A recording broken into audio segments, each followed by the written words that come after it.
நம்ம இந்தியாவில் உங்கள்கிட்ட பணம் பலமும் ஆள் பலமும் இருந்தால் நீங்கள் என்ன தப்பு வேணால் செய்யலாம். ஃபார் எக்ஸாம்பிளுக்கு இந்த சம்பவத்தை பாருங்கள். இந்த ஃபோட்டோவில் பார்க்குறீங்களா, இந்த நாயோட பேர் தஸ்வந்த்.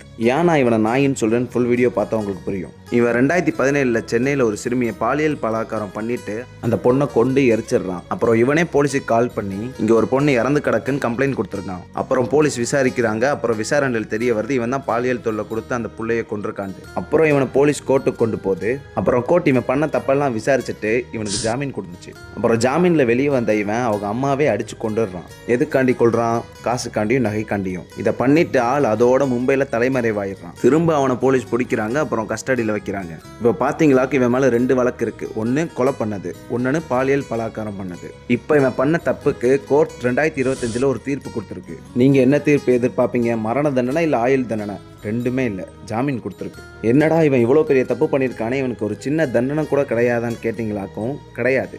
ஏன்னா அதான் நம்ம இந்தியா.